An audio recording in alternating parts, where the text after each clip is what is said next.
సంసిద్ధం చేయడానికి మధాంధకారుడు అహంకారుడు ఎవడున్నాడా అని చూస్తూ ఉన్నారు విరాట్ విశ్వబ్రహ్మ భగవానుడు.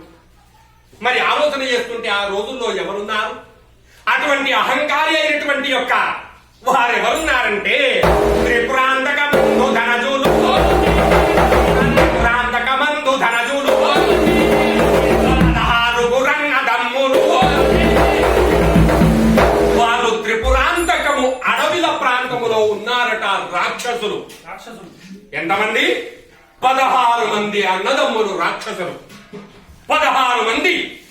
వాళ్ళ పేర్లు హంతకాసురుడును, హంతకాసురుడును, తారకాసురుడును, హంతకాసురుడును, తారకాసురుడును, వీరకరాసురుండు, వరరక్కసుండు,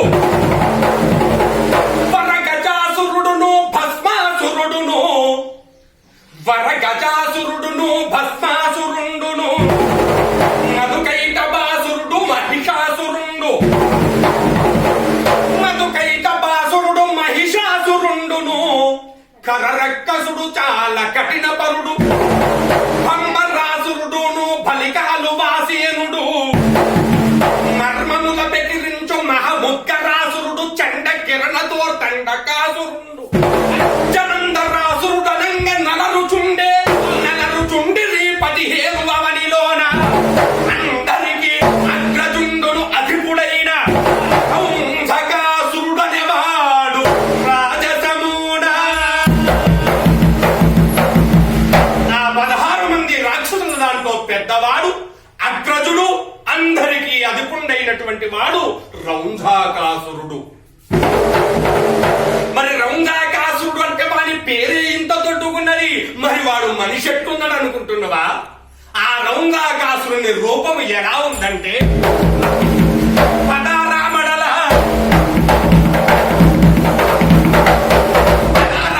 పొడవు కలిగిన ప్రభుని రూపమయ్యా. చేతులు 3 ఆమడలు, పదంబులు పర్వతంబులయ్యా.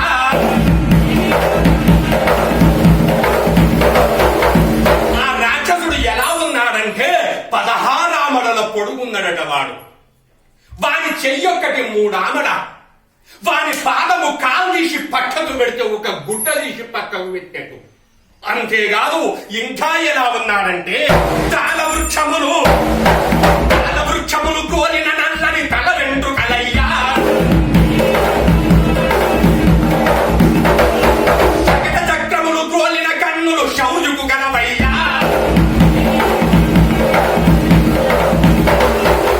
వాడి ఒక్కొక్క వెంట్రుక తాటి చెట్టు దొడ్డు, తాటి చెట్టు పొడుగు. వాడు చిన్నగా కన్నులు తెరిస్తే బండి పయ్యల మాదిరిగా వాని కన్ను. అంతేకాదు వానికి తగిన ముదరముదంతము తటాకమందయ్యా.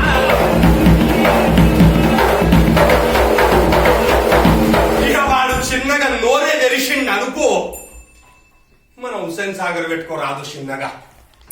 వాని నోరు ఇటువంటి రూపు కలిగినటువంటి ఒక రాక్షసుడు, అంత దొడ్డు, అంత పొడుగున్నటువంటి వాడు ఆ త్రిపురాంతకమని ఆ గుట్టలో పడి తిరుగుతున్నాడట వాడు ఆ రౌంధాకాసురుడు. అట్లా తిరగంగా ఆవ్యాలటి రోజున వాడికి కొంత జ్ఞానం కుదిరింది. ఏమనుకుంటున్నాడప్పుడు వాడు? ఆ యొక్క రౌంధాకాసురుడు ఎందుకురా నేను ఇంత దొడ్డు, ఇంత పొడుగు మనిషినున్నా గాని నాకు తగినటువంటి పని లేదురా. తమ్ముడు జలంధర, అన్నయ్య నమో నమః. ఏమిటి అన్నయ్య? ఏమిటంటావేమిట్రా? మన రాక్షసుల దాంట్లో ఎవరైనా గాని ఆ దేవతలందరినీ గడగడ వణికిచ్చిర్రట. మరి మనమెందుకురా ఇంత దొడ్డు, ఇంత పొడుగు ఈ అరణ్యంలో పడి ఏడవడము? తమ్ముడు నేను ఇంత దొడ్డున్నా గాని నాకు తగినటువంటి పని లేదురా. అందుకని నాకు తగినటువంటి పని చేస్తా. ఏం చేస్తావన్నయ్యా? ఏమిటా? మన దాంట్లో ఎవరైనా అయితే ఒక్కరి గురించి చేసిండ్రు తపస్సు, లేదా 2 గురించి చేసిండ్రు తపస్సు. కానీ నేనట్లా కాదు. త్రిమూర్తుల గూర్చి జపింతు, త్రిమూర్తుల గూర్చి జపింతు, వరంబుల సాధింతు. నేను ఆ త్రిమూర్తుల గురించి చేస్తారా తపస్సు? తమ్ముడు, త్రిమూర్తులు ఒకటేసారి రావాలి, నేను అడిగినటువంటి వరం ఇచ్చి పోవాలి, అటువంటి పని చేస్తా. అన్నయ్య, త్రిమూర్తులంటే తెలవదట్రా తమ్ముడు. త్రిమూర్తులంటే భోలా శంకరుడు, నారాయణమూర్తి, బ్రహ్మదేవుడు. తెలుసన్నయ్య త్రిమూర్తులంటే వాళ్ళని. కానీ ఆ త్రిమూర్తుల దాంట్లో ఆ నల్లటి వాడు ఉంటాడు చూడన్నయ్య, కాస్త జాగ్రత్త. నల్లటి వాడంటే నారాయణమూర్తి కదరా, వాడు మన వంశశత్రువు అన్న సంగతి నాకు తెలుసురా.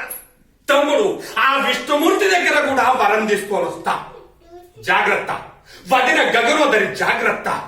తమ్ముళ్ళు మిగతా వాళ్ళంతా జాగ్రత్త. మంత్రి రక్తాక్ష ప్రభు చేయమంటారా దృష్టుల శిక్ష? వద్దురా, ఇప్పుడు ఆ పనొద్దు.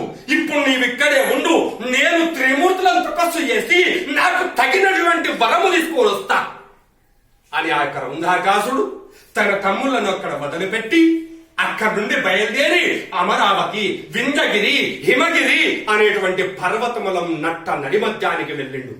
అంత అరణ్య ప్రాంతము, నిర్మానుష్య ప్రదేశము. ఆ ప్రదేశానికి వెళ్ళినటువంటి యొక్క రుంధాకాసుడు ఇసుకతోటి లింగము చేసి,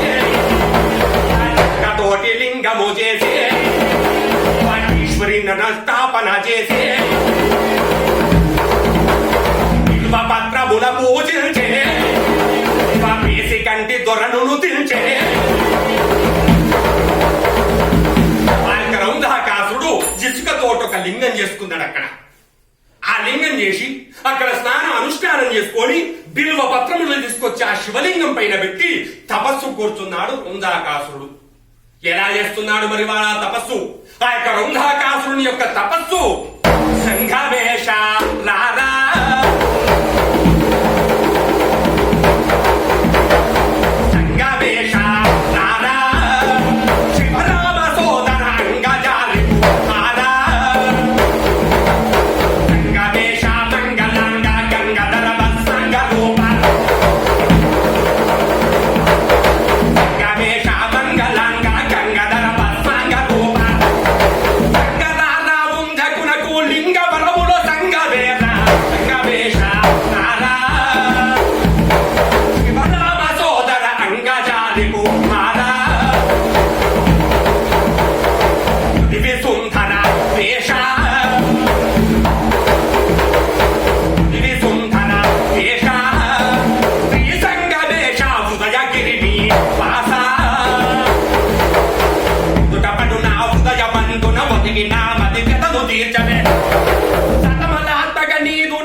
ఓం నమో నారాయణాయ, ఓం అజకమలాసనాయ నమః అని తపస్సు చేస్తున్నాడు రుంధాకాసుడు. మరి ఎన్ని రోజులు చేసిండు తపస్సు? 10,000 వర్షములు దాపునా, 10,000 వర్షములు దాపునా, పంచాక్షరి దీక్ష బూనేనా. 10,000 సంవత్సరాలు చేసిండు ఆ రుంధాకాసుడు తపస్సు. 10,000 సంవత్సరాలు తపస్సు చేస్తే అప్పుడు కైలాసములో శంకర పరమాత్ముడు చూచి, అవురా చాలా సంవత్సరాలు గడిచిపోయినటువంటిది, నిజమైనటువంటి భక్తుడు దొరకక నేటికి ఎవడో ఒక భక్తుడు తపస్సు చేస్తున్నాడు అని ఆ శంకరుడు చాలా సంతోషించి నందికేశు నందు కూర్చోటి, నందికేశు నందు కూర్చోటి, నాగ పూషు ధనజు గనుగొడి పోలిన వరమిచ్చదలేరా గొప్పవాడ బౌతవు పోరా. భోలాశంకరుడు నంది వాహనం పైన కూర్చుండి రౌందాకాసురం దగ్గరికి వచ్చాడు. వరే రౌందాకాసురా, లే బిడ్డ, సరి అయినటువంటి తపస్సు చేసినవు, నీ తపస్సుకు మెచ్చి దర్శనమిచ్చిన అడుగు, నీకు కావలసినటువంటి వరమేమిటో అడగరా అన్నాడు శంకర పరమాత్ముడు. అప్పుడు రౌందాకాసుడు చిన్నగా కన్నులు తెరిచి, శంకరా, అభయంకర, నీ ఒక్కడినే వచ్చినవా? నేను చేసినటువంటి తపస్సు నీ ఒక్కడి గురించి కాదు, త్రిమూర్తుల గురించి చేసిన తపస్సు. అందుకని హరి బ్రహ్మచేరిదనుగా అవంబున తపము నిలుపగా. అందుకని ఆ యొక్క నారాయణమూర్తి బ్రహ్మదేవుడు వారి దర్శనమయ్యేంత వరకు క్షణమాత్రమైన తపస్సాపేవాన్ని కాదు. ఓం నమో నారాయణాయ, ఓం అజకమలాసనాయ నమః అనునంతలో నారాయణమూర్తి దర్శనమిచ్చాడు, బ్రహ్మదేవుడు కూడా దర్శనమిచ్చాడు. ఆ రౌందాకాసురా, లే బిడ్డ, త్రిమూర్తులను దర్శనమిచ్చావు, ఇప్పుడు అడగగా నీకు కావలసినటువంటి వరము.